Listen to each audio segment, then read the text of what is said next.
Seja bem-vindo e seja bem-vinda a mais uma edição do Chutando a Escada. Aqui é Felipe Mendonça e hoje eu conversei com a Ana Garcia.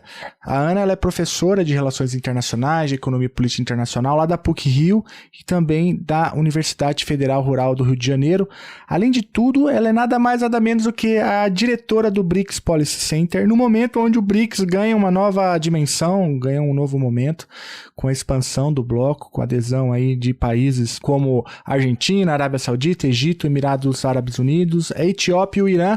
O que isso significa, né? Quais são as limitações da expansão? Será que a expansão de fato acontece? Se acontecer, de onde veio? O que significa para a agenda do BRICS? Enfim, a Ana vem contar tudo para a gente, então eu recomendo que você fique até o final.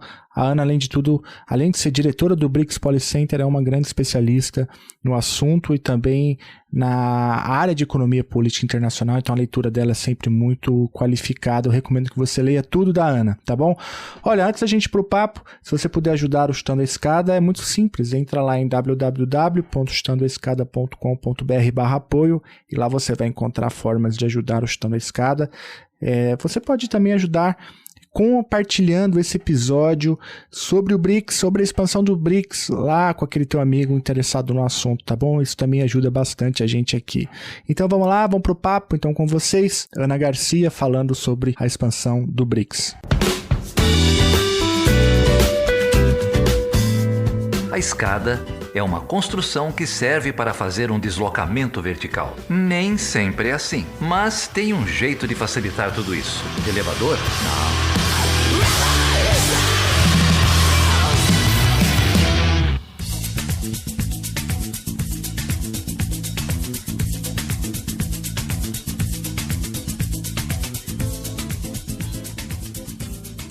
Bom, eu tô com a deusa da economia política internacional.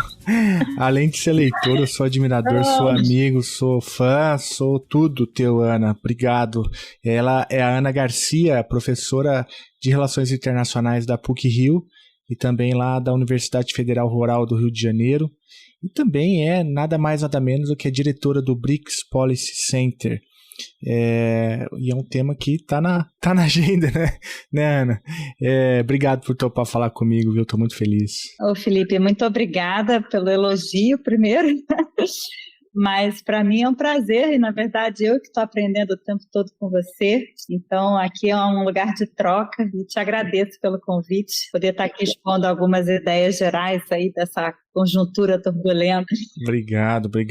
Olha, a Ana já esteve no Chutando a Escada, aqui ela falou sobre o IED brasileiro na África, que aliás é uma pesquisa que a Ana desenvolve já há muitos anos. Eu convido você a ouvir, caso tenha interesse no assunto, mas hoje a gente está aqui para te ouvir sobre os últimos acontecimentos aí da política externa brasileira e também o que aconteceu na cúpula do BRICS, né, que aconteceu recentemente lá na África do Sul e que acabou expandindo o bloco, e a gente quer te ouvir um pouco falar sobre tudo isso. Mas antes de te perguntar sobre o que significa expansão, o que isso significa para o Brasil, para a China, para o próprio bloco, né? Eu queria, Ana, se você pudesse, sei lá, talvez um ouvinte tenha acabado de pousar no planeta Terra e não entende um pouco o contexto dos BRICS, né? Então, se você puder contar para a gente um pouquinho a evolução do BRICS, desde a sua formação até o presente momento, né?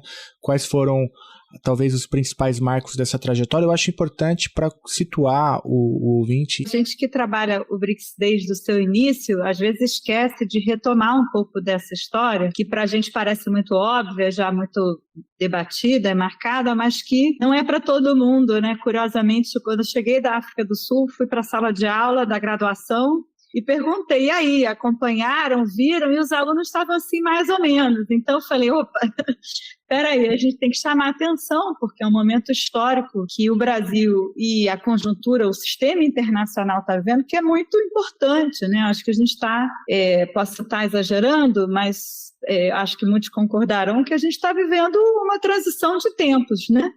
E estamos no meio disso, obviamente, tem muita gente muito otimista, outros menos. Eu acho que a gente tem que ter sempre o cuidado da análise, né? Aí gramsciana, para poder não errar demais, mas manter o otimismo, né? Mas vamos lá, o BRICS, na verdade, nasceu de um acrônimo anunciado, né, identificado dos mercados financeiros, né? Foi lá o famoso economista do Goldman Sachs, Jim O'Neill, né, o nome dele, que junto com outro economista lançaram um paper desse bem de banco, né, quando a gente lê aquela linguagem bem do mercado financeiro, mas olhando o quê? Quais seriam os mercados promissores para investimentos futuros, né, para acumulação de capital futuro, e olhava para aquelas grandes economias do chamado sul global que cresciam com altas taxas, né, e que aí eram tendências, né, de grandes economias com crescimento exponencial dali a 50 anos. Né? Então, deram esse acrônimo de BRICS, que significa tijolos, né, os tijolos aí do mercado internacional. Isso chamou a atenção, porque o Brasil estava incluído, e quando a gente é incluído num cenário internacional mais amplo, a gente fica feliz, né? Mas não acontecia muita coisa em torno disso, até que os países começaram a se encontrar, e aí eu vou chamar a atenção para uma articulação relevante que foi pré-BRICS, que foi a articulação IBAS, né? Brasil, Índia e África do Sul, iniciada em 2003, já com essa perspectiva de que eram necessários grupos, coligações, né? Agrupamentos do sul global para enfrentar problemas comuns do sul global, né? Saúde, meio ambiente, combate à pobreza, à fome, etc. Então o IBAS começou a se reunir, o IBAS inclusive tinha um enfoque interessante em saúde, porque se a gente lembrar lá atrás, aí muitos talvez nem tenham vivido essa época, a Índia e o Brasil se articularam no âmbito da OMC na disputa, né, pela flexibilização das patentes do medicamento anti-HIV/AIDS no final da década de 90. Então isso pavimentou um caminho de articulação de grandes economias do sul global em favor de um tema comum e em benefício dos países que não tinham acesso aos medicamentos anti-HIV/AIDS. Então, esse foi um cenário prévio, né, que foi interessante. Mas dois momentos são relevantes depois que o Jim O'Neill anunciou esse acrônimo. A criação do IBAS em 2003, e se a gente se lembra bem também, naquele primeiro ano do Lula 1, a articulação de países em desenvolvimento no âmbito da reunião da OMC em Cancún. E o Brasil, com o Celso Amorim, dessa época, também encabeçou, vamos dizer assim, uma defensiva dos países em desenvolvimento em prol de outros termos, né, do livre comércio. Então, a gente vê um Brasil com protagonismo, como uma espécie de voz, né, de demandas e de anseios dos países em desenvolvimento, dos países do sul global, nessas áreas multilaterais. E aí, eu costumo dizer que é o seguinte, até então não tinha BRICS, né? Ninguém valorizava, não era algo que a gente desse tanta relevância. O momento mais importante foi o momento da crise financeira internacional de 2007, 2008, que teve seu epicentro nos Estados Unidos, depois se alastrou e a gente viu o que aconteceu lá, chegando até a Grécia em 2012, né? Vamos dizer assim, a crise ela se torna efetivamente global e ela não é mais só financeira, ela também é econômica e etc. Mas a crise diz sobre em que medida a gente estaria vivendo o fim real, né, da hegemonia norte-americana e a ascensão de potências emergentes, em particular a China, como um novo polo, né, de dinamismo econômico que pudesse se tornar um polo de dinamismo também político internacional. Então a crise deslancha uma discussão sobre hegemonia, contra-hegemonia, países emergentes, declínio final, né, da hegemonia americana, um debate que se alastrava desde a década de 70. E aí, curiosamente, é a Rússia de Putin que convoca, né, convida aí a primeira reunião de chefes de Estado dos BRICS em 2009, em Caterimburgo, na Rússia, e a partir de então, né, com muita atenção global ou com menos atenção global, já temos aí 15 anos de cúpulas anuais, né, de chefes de Estado dos países que compõem os BRICS. E nunca ocorreu o que aconteceu agora no G20, que um deles se ausentou. Todos eles foram em todos, né? Inclusive durante o governo Bolsonaro. Depois a gente pode falar um pouco sobre isso, porque havia, né, um grande alarde, né, do que seria aí os BRICS quando houve o golpe e a ascensão do Temer e logo depois do Bolsonaro. Mas o que eu queria destacar, então, nesse processo todo? Você vai ter Caterimburgo, iniciando isso, depois você vai ter Brasília, e daí vai dentro do acrônimo, né? aí seguindo os 5 países. Você vai ter, num primeiro momento, a primeira expansão dos BRICS em 2011, com o convite para a entrada da África do Sul. E esse momento de expansão, ele não houve nenhum tipo de contestação. Já era uma agenda da China, a China já estava muito presente no continente africano, já há mais de uma década, né? E os outros países viram como muito natural e, inclusive, necessário uma representação africana nesses países que já não era mais apenas aí um foco do mercado financeiro, era um grupo de países que viam que eles tinham um papel político também a partir aí da crise de 2008. Então, a África do Sul se integra aos BRICS em 2011 e depois você vai ter momentos importantes. Eu destacaria o primeiro anúncio da criação do NDB na cúpula de Nova Delhi em 2012 e apenas 2 anos depois, isso é muito rápido, né? Quando a gente vê aí a histórico de criação de organizações internacionais, a criação do NDB, do novo Banco de Desenvolvimento, e o anúncio também de um arranjo contingencial de reservas, esse nunca funcionou, mas ambos em 2014 na cúpula de Fortaleza. Então, assim, entre esse 2009, início dos BRICS, e 2014, houve muita atenção, muita discussão, foi dada muita importância sobre qual seria o papel desses BRICS numa nova ordem internacional, como representantes do Sul global. Seriam eles realmente porta-vozes? O que uniria esses países? Houve muito questionamento bem no início. Não é uma integração regional, quer dizer, não tem afinidade, são muito distintos. Eu participei da Cúpula dos Povos lá em Fortaleza, em 2014, foi um debate muito rico, muito grande. E depois disso a gente vê um certo declínio, tanto de interesse geral, meios de comunicação, como também de interesse, grande medida também acadêmico, né? As discussões sobre BRICS vão decaindo, só alguns, como eu, mantiveram aí suas produções sobre os BRICS. E aí, enfim, depois a gente pode falar um pouco mais. Outro ponto que eu acho relevante observar aqui para quem conhece menos ou acompanhou menos é que a gente vê com maior destaque esse espaço de concertação de chefes de Estado, mas fora isso, ao longo do ano, ao longo das presidências rotativas, você tem um conjunto de outros atores e outras articulações que continuam se encontrando, produzindo documentos, produzindo posicionamentos. Os grupos de trabalho setoriais, saúde, energia, etc., hora mais, hora menos, mas continuam, e eles produzem também aquilo que vai se tornar consenso nas declarações finais de cúpula. Você vai ter o Fórum Empresarial e o Conselho Empresarial, esse é muito importante, a gente está dando pouquíssima atenção. Eu tenho uma aluna de mestrado que fez uma dissertação muito boa sobre isso. O Conselho Empresarial, ele permanece, ele produz documentos, ele produz demandas, ele tem um memorando de entendimento com o Banco dos BRICS, então ele vai vindo, e ele tem um fórum que ocorre sempre em paralelo à cúpula de chefes de Estado. Eu cheguei em Johannesburgo agora em agosto, o aeroporto era assim, Fórum Empresarial, eu chamava de um stand enorme. Chamava mais atenção, foram mais de 1.500 empresários das grandes multinacionais dos BRICS, chama mais atenção do que o BRICS Summit, né?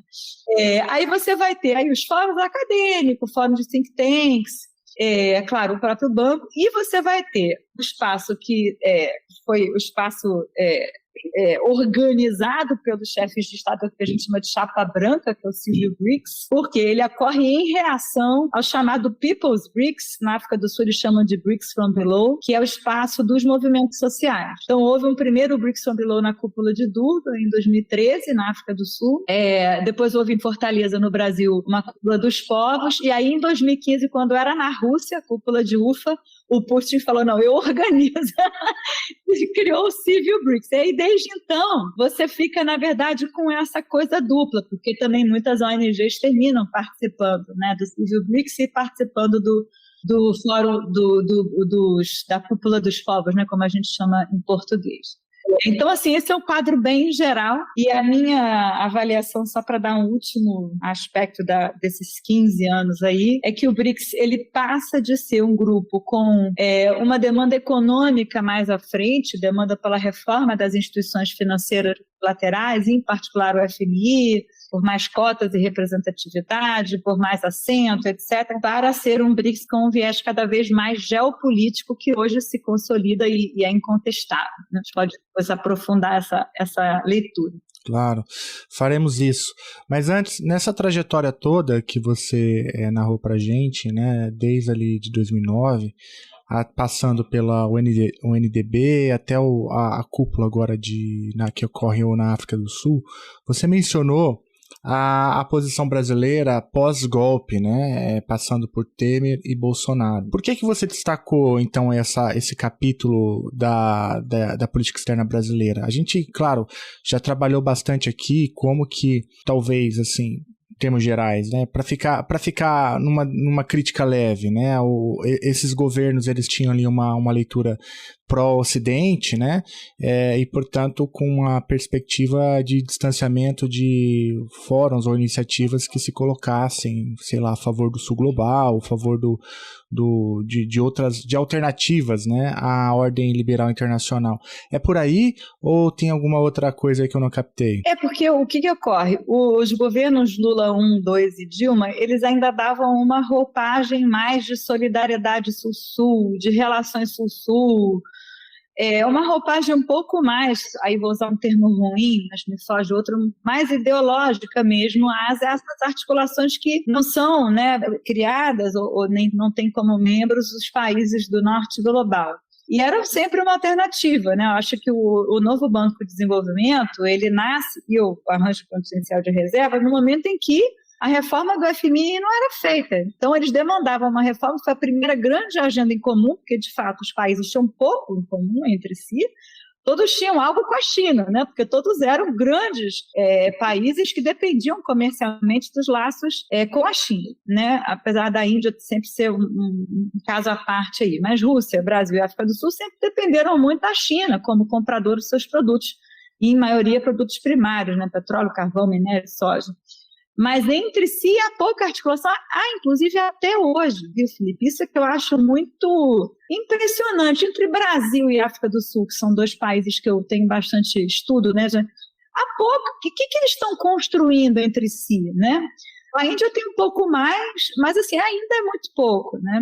Então, acho que a China sempre foi um grande epicentro de atração e de manutenção da importância dos BRICS para esses países. Por quê? Porque é um espaço de interlocução privilegiado. Você imagina você ter uma agenda que anualmente você encontra o Xi Jinping sempre, né? E aí você encontra também o outro, e articula ali ideias comuns que podem vir a te ajudar, por exemplo, a garantir de alguma forma, em algum momento, um assento no Conselho de Segurança. Então, essa era a grande demanda do governo brasileiro, mas essa roupagem do Sul-Sul e da alternativa teve muito presente nas narrativas dos governos Lula e Dilma, e aí, obviamente, eles mudam por completa roupagem, continua sendo ideológica, mas para o outro lado, é a partir dos governos Temer e Bolsonaro. Mas eu tenho algumas observações aí. Primeiro, não sei se você vai lembrar aquela fala do Zé Serra, né, que ele errou. Lembro, não, clássica, aquilo é clássico. Ele incluiu a Argentina, mal sabíamos que ele já estava... Ele tá... Quando o Serra incluiu a Argentina no BRICS, ele já era mais esperto que a gente. Ele estava prevendo, né, já. Ele já estava, né, não estava legal da cabeça, e aí não lembrava o que significava o BRICS.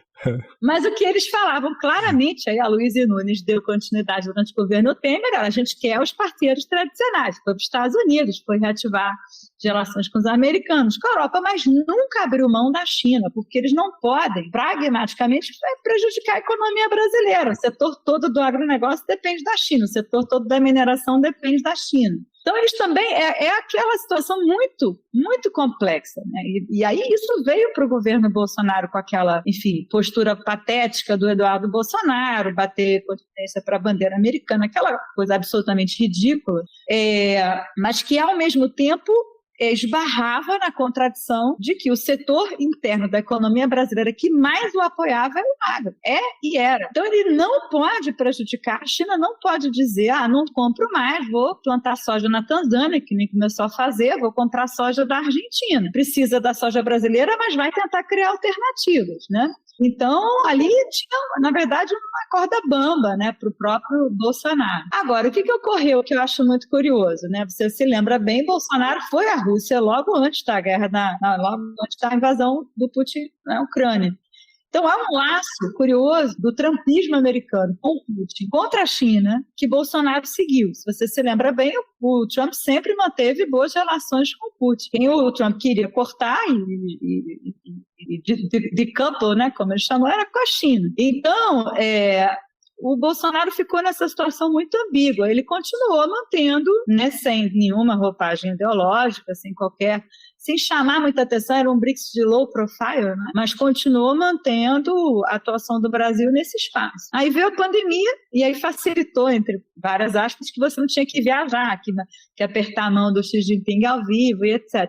Então, o governo Bolsonaro ficou ali naquela coisa bem básica, né, sem maiores holofotes. E agora, obviamente, tudo muda. O Lula menciona os BRICS no discurso de posse lá em 1º de janeiro. Então, muda completamente a entonação, a importância, né, que o Lula dá aos BRICS na sua política externa. E, obviamente, a gente vai ter ainda a figura do Celso Amorim, né, na assessoria da presidência, que é alguém que criou os BRICS. O Celso Amorim teve no nascimento dos BRICS e, obviamente, sempre valorizou isso muito. Então, agora é um outro momento que vem, na verdade, um BRICS que eu estava participando de um evento semana passada e um diplomata trouxe essa frase que eu acho que é bem importante. Você tem uma análise dos BRICS até agora e agora você tem que começar uma nova.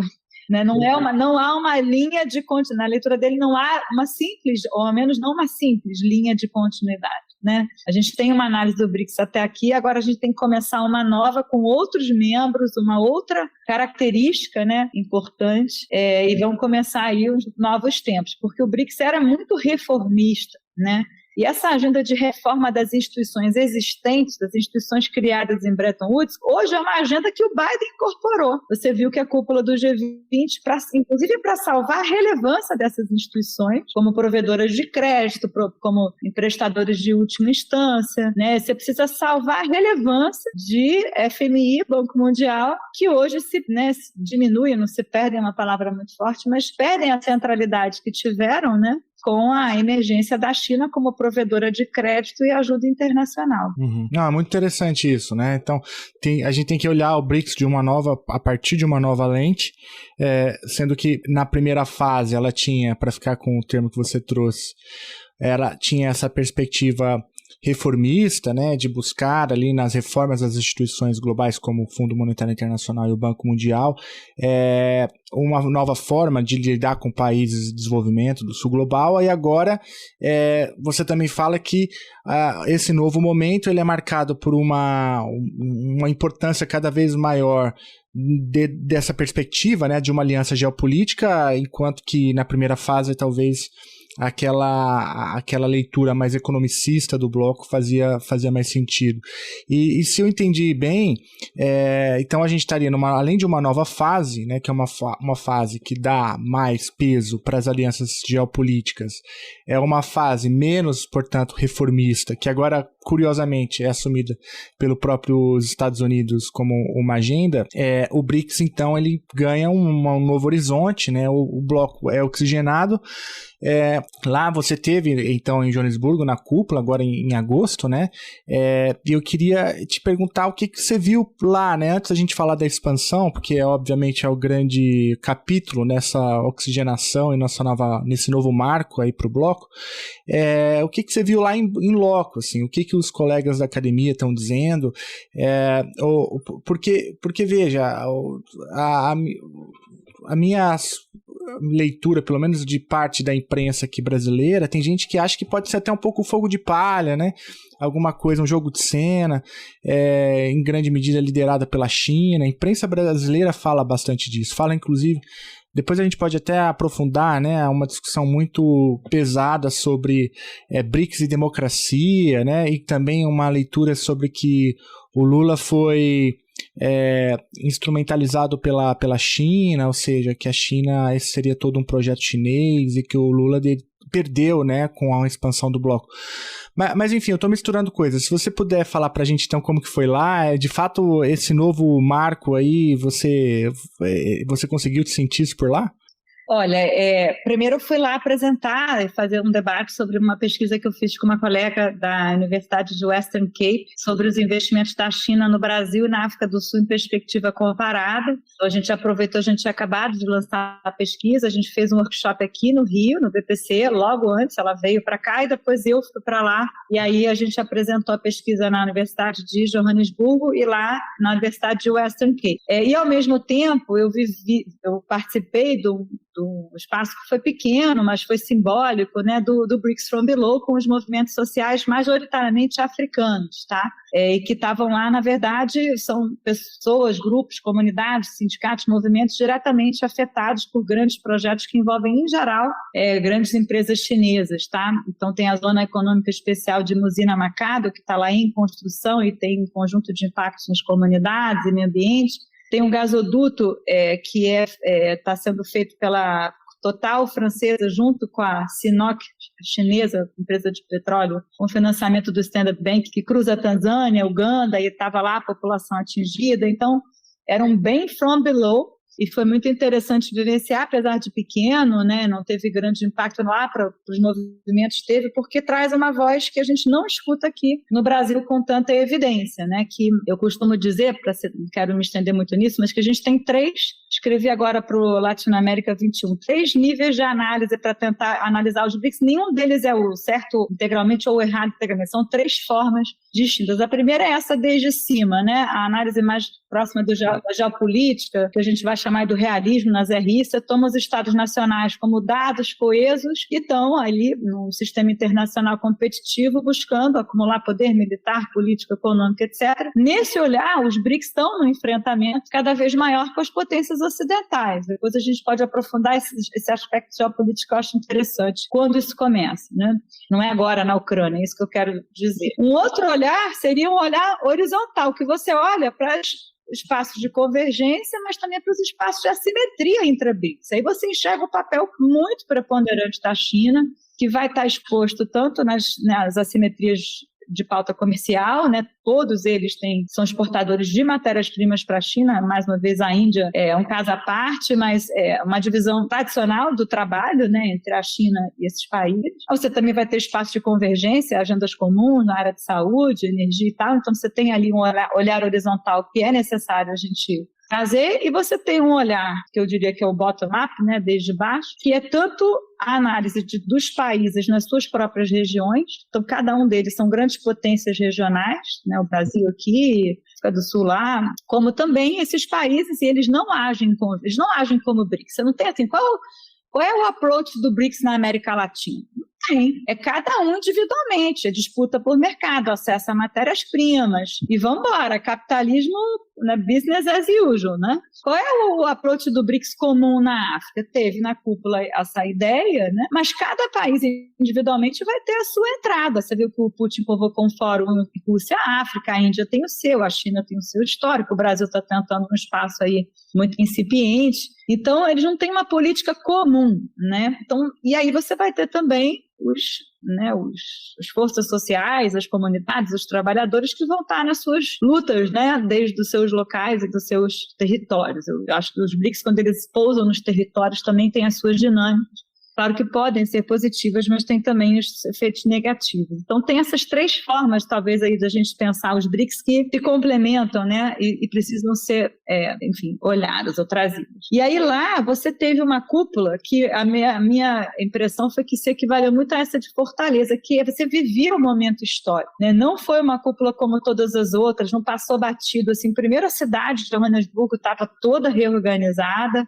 Você teve as zonas assim que não tinha tráfego de carro, não tinha acesso à internet. E assim, foi tão tensa essa coisa da expansão que assim, até o último minuto não estava dado. Não estava dado se ia realmente já anunciar nomes, se sim, quais nomes, se ia ter critérios. Eles fizeram um retreat, assim, eles fizeram um retiro, né? E só saiu os nomes, a gente ficou assim da internet, assim, ao vivo, vendo o Ramaphosa anunciar. Saiu na madrugada, né? Um dos meios sul-africanos, o Meio Linguagem, soltou, e de manhã a gente viu, e depois o Ramaphosa foi para a TV umas 10 da manhã, e aí ele anunciou os 6 nomes. Mas até então, era tipo assim, a gente brincava que era aposta de jogo de futebol, né?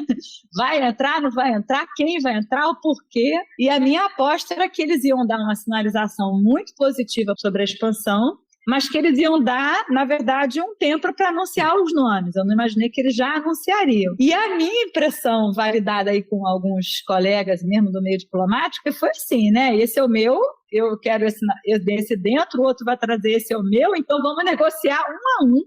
E assim, a verdade é que até eles chegarem a critérios, eles já teriam chegado aos países. Então, eles foram por países. É power politics, né? Ali eu quero esse, eu não quero esse, não, esse eu não posso.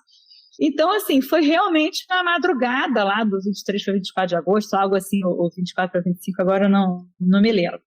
E aí, assim, todo mundo muito tomado, né? Assim, todo mundo sabia da cúpula, todo mundo conversava, estava muito presente. E lá está tendo outra vivência interessante lá na África do Sul, que eles estão vivendo os grandes apagões elétricos já há meses, né? O load shedding, que eles chamam. E é terrível, porque é uma grande empresa estatal, a Eskom, que, enfim, já foi sanada, depois voltou a ter corrupção, e aí teve muitas falhas técnicas, né, que ninguém consegue. A leitura dos meus colegas professores é que é impossível sanar. Assim, porque tem tanto o elemento corrupção como tem o elemento técnico que, assim, eles não têm luz no fim do túnel para resolver esse problema. Então, eles têm que lidar, já tem um aplicativo, e aí eles já sabem que horas vai apagar a luz no dia pelo aplicativo, então você já tem que se organizar para isso. E aí, quando o na verdade, a grande estrela é o Xi Jinping, não tem jeito. Então, quando o Xi Jinping pousa na África do Sul, ele é recebido de tapete vermelho, o Ramaphosa está lá para recebê-lo, e ele anuncia que vai dar um desembolso grande para ajudar esse problema. Pronto, ele ganha os holofotes, está. E todo mundo, de todas as classes sociais, vive o problema dos apagões elétricos, né? E aí foi muito curioso, porque, primeiro isso do aplicativo e tal, mas o que eles estão vivendo? Eles estão vivendo uma transição energética forçosa, pelo menos para as classes médias, né, médias altas. O governo está dando um subsídio enorme para o pessoal adquirir placa solar e implementar as placas solares dentro de casa. Então, você vai na casa dos professores, quer dizer, como a gente, que não vai ter dinheiro nunca para botar placa solar dentro de casa, eles têm assim, um financiamento de muitos anos para pagar e todos já com placa solar, de modo que eles já têm luz e internet, mesmo nos horários do apagão. Eles só não podem lá lavar roupa, botar coisa no forno, utilizar muito, mas já estão tendo essa transição para as placas solares muito antes da gente, quem pode, né? Quem tem o poder aquisitivo. E outra vivência do local, que assim, eu gosto muito de fazer essa observação, né? Assim, em Cape Town você passa por muitas favelas, elas são muito horizontais, e não eram favelas que tinham banheiro, água, e a pandemia forçou também um pouco isso. Então você vê aqueles banheiros químicos, sabe, que a gente vê na rua e em show, você vê tudo assim nas favelas, assim, você vê quando você passa, né, por fora, tudo isso também é resultado da pandemia para eles, né, enfim, tentarem implementar alguma política sanitária. Então, assim, tem muitas questões, né, que tem a ver com a própria realidade sul-africana, e eu acho que esse encontro dos movimentos locais, movimentos sociais, eles cantam, eles são muito fortes, né, muito emocionante você ver comunidade de base que pega ônibus, viaja e vai para a capital e faz um ato, faz um protesto. Eles são com muito canto, muita palavra de ordem, é muito emocionante assim ver. E como tudo que tem a ver com o BRICS também tem a ver com os problemas que são locais deles, né? Se a China anuncia uma ajuda para acabar com os apagões elétricos, é melhorar a vida de todo mundo, tá? Então é uma grande questão. Não, é muito interessante essa sua vivência, né? Porque dá pra ver várias coisas aí. As relações intra-BRICS, a relação que a China tem com o BRICS, né? A influência chinesa, dá para entender o papel que a sociedade civil tem também, né? Em relação às perspectivas que o bloco pode trazer para o desenvolvimento. E também, na primeira parte da tua fala, eu achei muito interessante como você organiza o debate, né? Você tem uma visão que é top-down, né? Uma visão de cima, tem uma visão lateral, horizontal, e tem uma visão vertical, e o BRICS significa coisas diferentes a depender de quando, de que ótica você faz a análise, né? E aí eu queria entrar na discussão da expansão. Você mesmo, no relato que fez, né? Me parece que ficou ali na perspectiva lateral, horizontal, né? Porque não houve um critério, enfim, pensado, e onde todas as candidaturas foi analisada e se chegou naquela composição, né? Que a gente viu aqui com a inclusão, me ajuda se eu esquecer alguém, mas a Argentina, a Arábia Saudita, os Emirados Árabes Unidos, o Egito, a Etiópia, e tá faltando Tá faltando o Irã. O Irã. O Irã, tá faltando. Isso, o Irã. Foi mais ou menos uma lógica desse, né? Olha, se o seu amigo vai entrar, imagino que o Brasil tenha feito pressão para que a Argentina entrasse, né? Então essa foi, de certo, o pleito da diplomacia brasileira. Mas além disso, assim, como que você enquadra então a expansão do BRICS nessas outras duas visões, né, da visão a partir de cima e essa visão vertical? Enfim, não sei se eu me fiz claro, né, mas a ideia era fazer esse exercício, né, de usar as três possibilidades ali que você trouxe para a discussão e tentar tratar a expansão a partir delas. Você acha que dá? Então, claro, esse olhar mais de cima, né, um olhar mais da geopolítica, um olhar mais do realismo, né, dos estados nacionais, ele sempre foi muito, muito claro, né, tem muita gente que foi muito otimista quanto ao potencial dos BRICS de ser uma contra-hegemonia, né, ao poder dos Estados Unidos, hoje a gente vai chamar mais de Ocidente, né?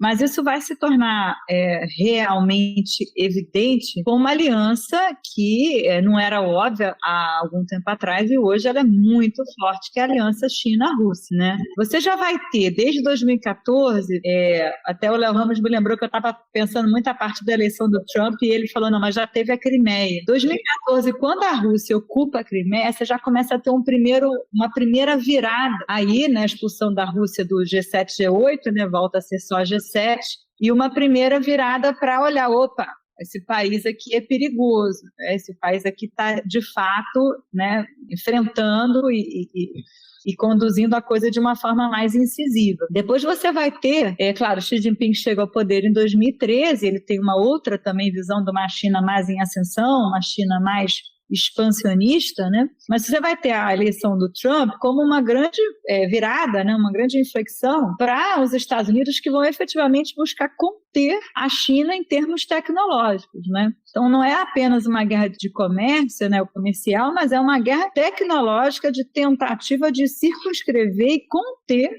fusões e aquisições de empresas líderes em certos setores tecnológicos para não serem adquiridas por empresas chinesas. Você vai ter a proibição, né, de tecnologias chinesas em vários setores e países, você vai ter um enfrentamento real de contenção à China. Então você já vai ter dentro do bloco BRICS 2 países de, vamos dizer assim, preocupação no mínimo, né, para os americanos. E aí, com a invasão da Ucrânia, aí não tem mais jeito, né? Você vai ter uma aliança China-Rússia, que incontestavelmente é uma aliança de enfrentamento, de contestação.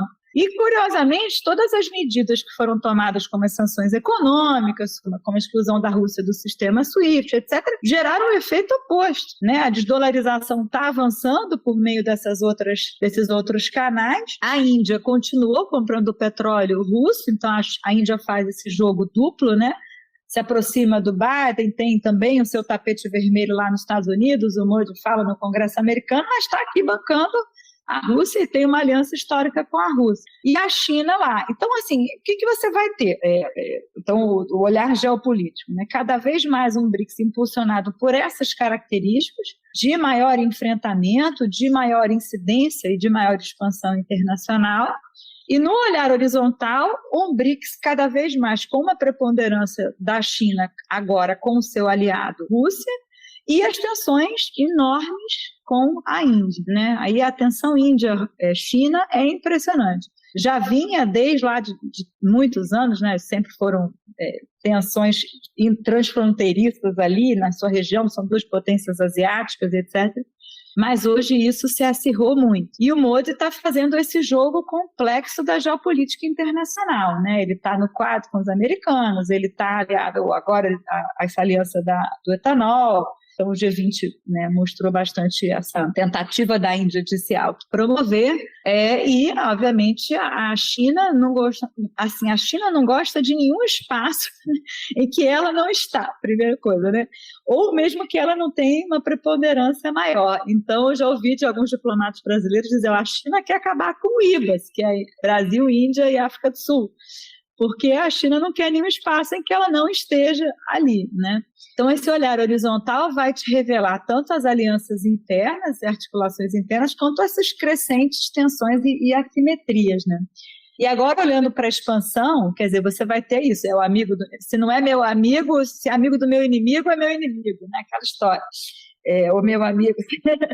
então você vai ter o Irã, que era a grande cartada da Rússia, né? Você vai ter os Emirados Árabes como a grande cartada da China, porque é um aliado dos Estados Unidos no Oriente Médio. E se você se lembra, a China, pouco tempo atrás, ela mediou o restabelecimento das relações diplomáticas entre o Irã e a Arábia Saudita. Então, trouxe 2 grandes produtores de petróleo que eram rivais para dentro dos BRICS, quer dizer, foi uma jogada impressionante. Aí você vai ter Emirados Árabes e Egito, que já tinham entrado no Banco de Desenvolvimento, né? Então isso era, vamos dizer assim, um pouco mais simples, né? Porque o seu peso econômico já contava bastante. A cartada da Etiópia foi importante, porque a Etiópia é sede da União Africana, e eles terminaram agora, né, recentemente, de criar essa área continental de livre comércio africana, cuja sede é lá na Etiópia. Então, se a África do Sul era uma porta de entrada para a África, agora essa porta é também a Etiópia, com muito mais fôlego. E aí o Brasil traz a Argentina, a minha leitura, que é uma cartada dupla, né? De um lado, tentar reforçar mais a América Latina e a América do Sul dentro do BRICS, porque senão o Brasil ia ficar muito recuado, mas contando com uma América Latina que é sua aliada, porque se ganhar o Milei, e a gente torce para que isso não aconteça, isso vai ser um tiro que saiu pela culatra, né? Trazer o Milei para dentro dos BRICS. Inclusive, a gente não sabe nem se ele vai aceitar. Não vai, né? Pelo visto, ele já verbalizou isso, né? A gente não sabe, mas a tendência talvez é não, né? Então, acho que foi uma tentativa de, indiretamente, que foi tudo na mesma semana, né? De dizer, Argentina, a gente está com você, a gente te convida a entrar nos BRICS e a gente desenvolve aqui um mecanismo de comércio que te ajuda a comprar em yuan, descontando lá na subsidiária do Banco do Brasil de Londres. Então, foi ao mesmo tempo que o Brasil sinalizou para a Argentina 2 medidas, dizendo, a gente está com você, não pule fora, né? Não saia da curva. Agora, se isso vai dar certo ou não, são outros 500. E uma coisa interessante que a gente tem que atentar é que, assim, foi um convite para esses 6 entrarem. Mas o que efetivamente quer dizer essa membresia?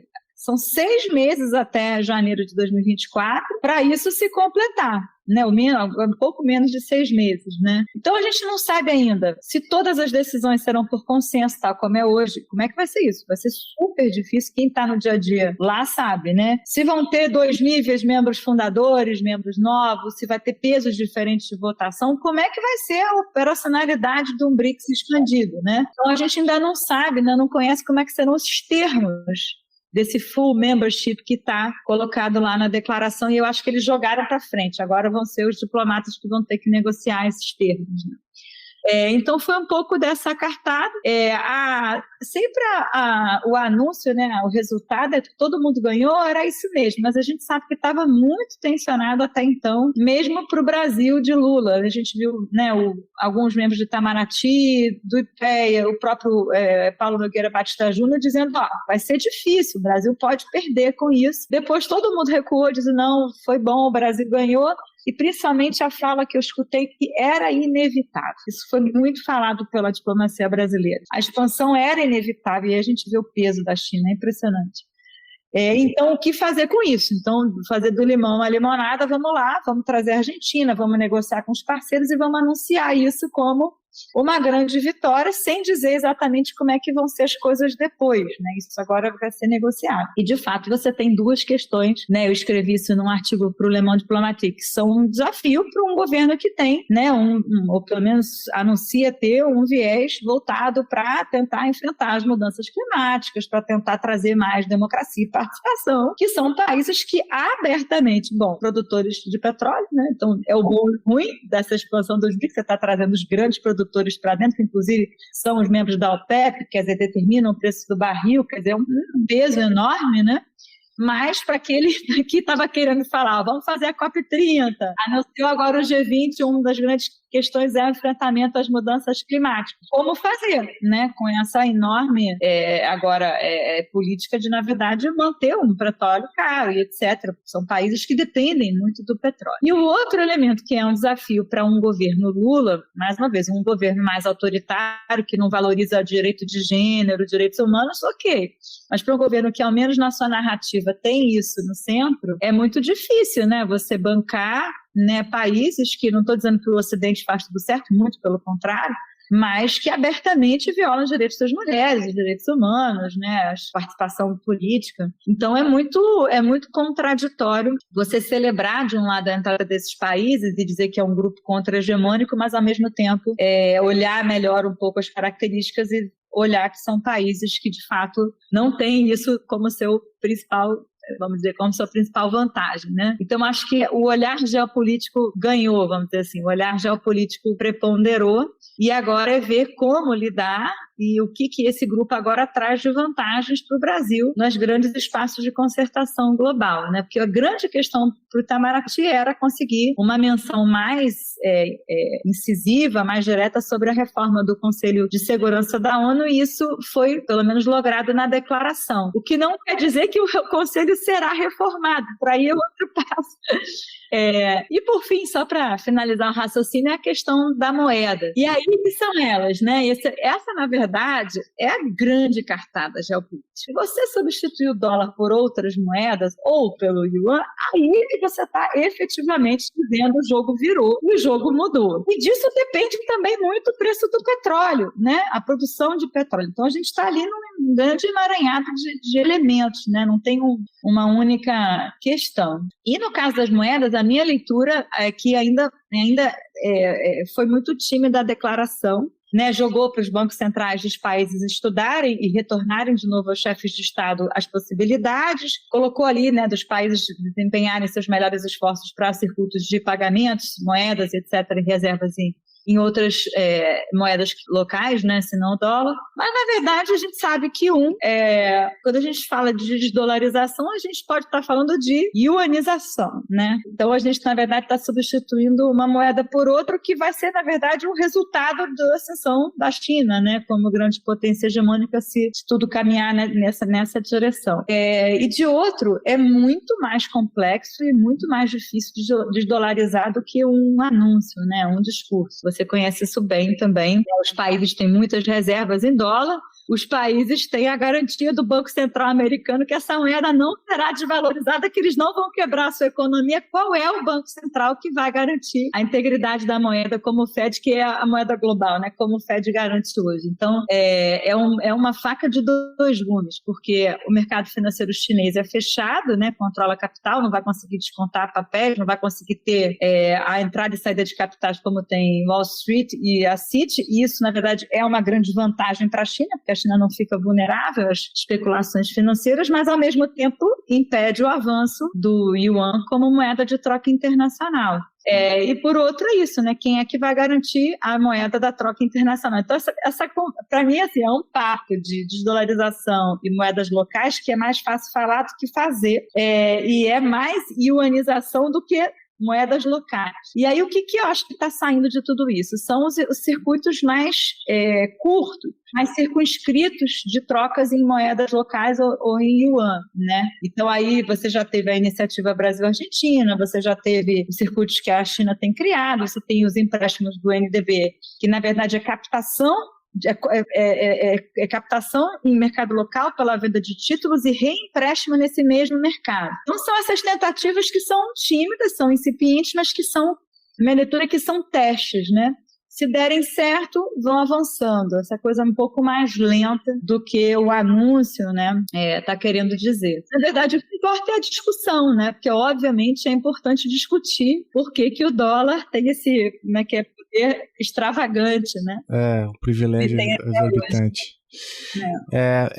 E, aliás, recomendo muito o episódio aqui com a Débora Gaspar, que ela conta por que o dólar é a moeda do mundo. Acho que é esse que é o episódio. O Chutando a Escada conta com o apoio financeiro dos seus ouvintes. Para saber mais, acesse chutandoaescada.com.br/apoio.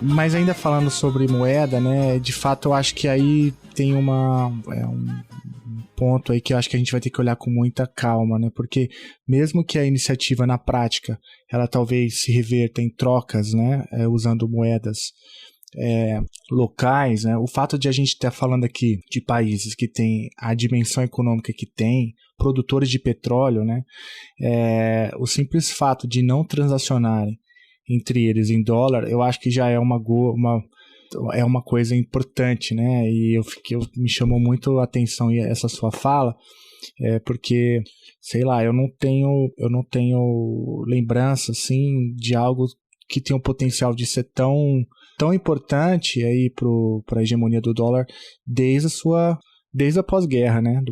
Eu concordo plenamente contigo. Só que isso ainda não acontece. Isso está anunciado, né?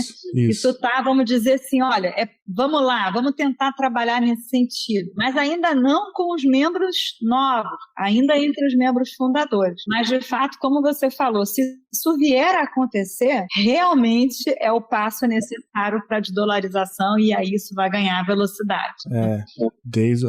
Seria um primeiro passo contundente desde Bretton Woods, né? Mas enfim, só queria fazer esse comentário.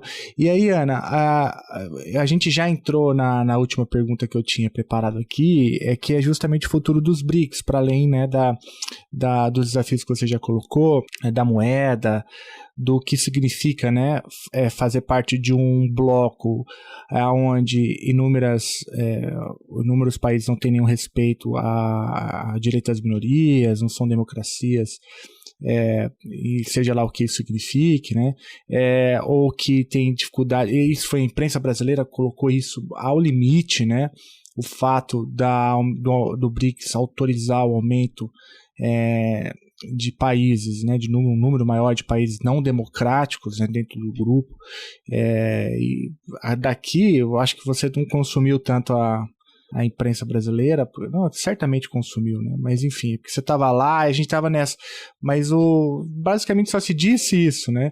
E depois também a outro ponto que você falou que o Brasil perdeu, né? O Brasil perdeu, agora parece que já não há mais essa leitura, mas era meio...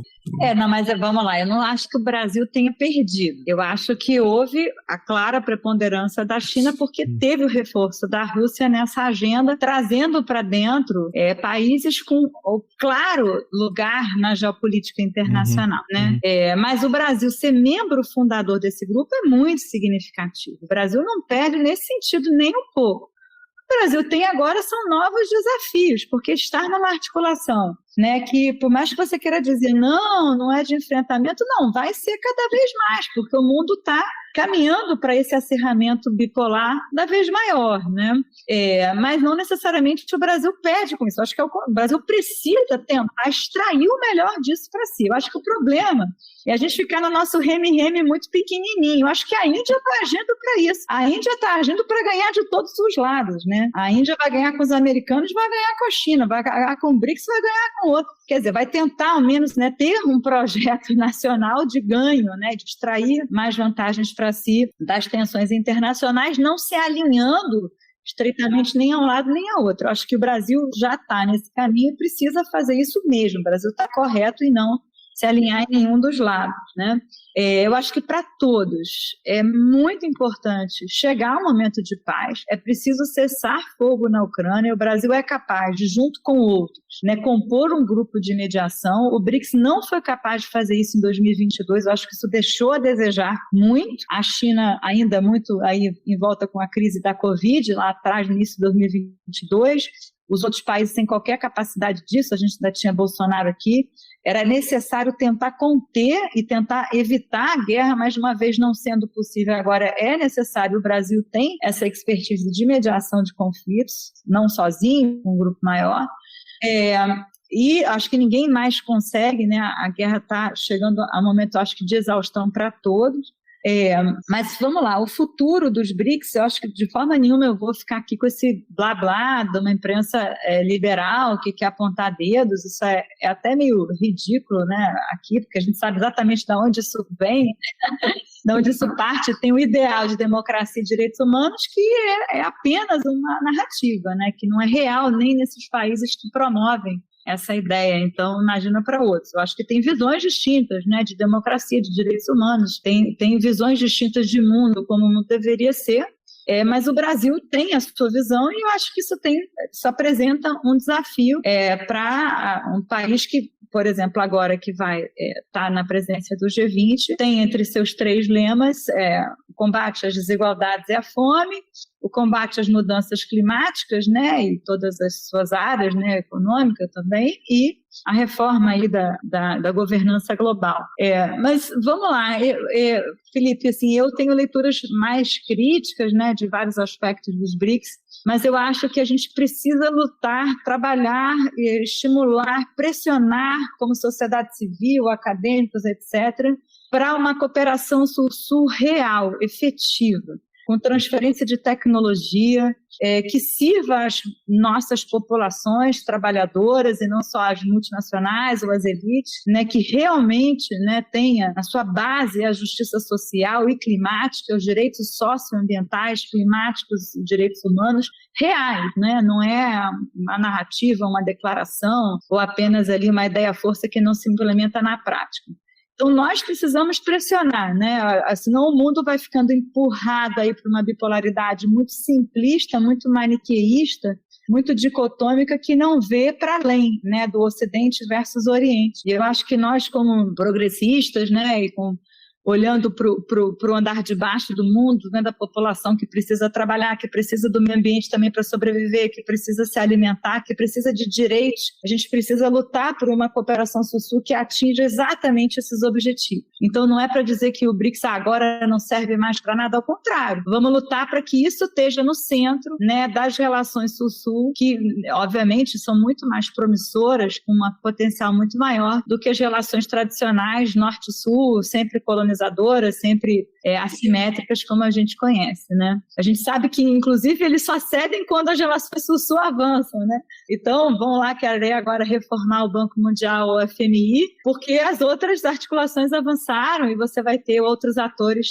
que vão também atuar, né, para a ajuda internacional, para a cooperação internacional, e hoje os países não dependem só das instituições de Bretton Woods. Então, acho que o nosso papel é pressionar por um BRICS real, um BRICS que seja realmente dos povos, se a gente for usar a linguagem dos movimentos sociais, e que tiveram aí nas cúpulas, né, que não tem nenhuma repercussão na mídia, mas a gente dá a repercussão aqui, né? O que é um BRICS dos povos? A gente, por exemplo, na cúpula da Índia de 2021, foi todo online, mas foi bem importante, foi um encontro bem participativo de vários movimentos sociais de todos os países BRICS. Agora, na África do Sul foi mais africano, né? Mas sempre houve. Tem uma voz aí que vem dos povos, vem do andar de baixo dos BRICS, que a gente precisa repercutir mais. Então, acho que essa é a minha conclusão, né?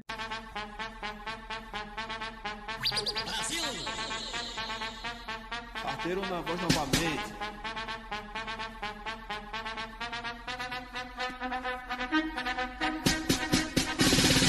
Os criada BRICS que chegou pra destruir o bonde que tá formado fazendo o dólar cair. Vem Brasil, China e Rússia, Índia, África do Sul, mandando Estados Unidos tomar no olho do cu. Foguete não tem ré, nós nunca que vai tremer. Já levou a nossa grana, agora tu vai perder. Os criada BRICS tá fechado sem caô. Se tu vir bater de frente, nós passar igual trator. Muito bom, Ana, muito bom te ouvir, aprendi bastante, tenho certeza que o ouvinte que ficou aqui com a gente também. Tem muito desafio aí pela frente, vamos ver o que vai acontecer em 2024, né? Primeiro, vamos saber se de fato os convites serão de fato efetivados, ratificados, quem que entra, se haverá alguma baixa, né? Imagino que não, eu aposto que não. Eu também aposto que não. Dada a importância, né, bloco, eu acho que... Mas enfim, sempre tem o imponderável, aí basta ver o que aconteceu logo depois na Argentina. E vamos torcer pra Argentina não virar. Porque enfim, mas vamos aguardar. E é sempre muito bom te ouvir, viu, Ana? Obrigado demais por topar gravar essa entrevista comigo. Fiquei muito feliz. Muito obrigado. Eu agradeço mais o convite, a interlocução, a amizade, o espaço. Muito bom estar aqui. Volte sempre. Se você não conhece a Ana Garcia, pare tudo, leia tudo que ela já escreveu, porque você não vai se arrepender. Os cria da Brix tá fechado sem caô. Se tu vir bater de frente e não passar igual trator. Os cria da Brix.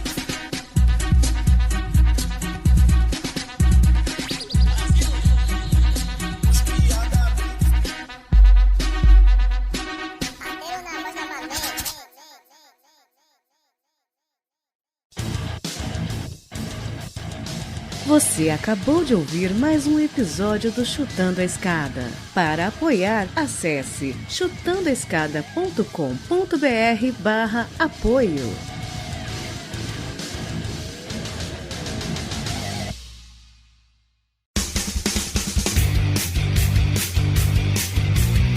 Cortes, edição de podcast.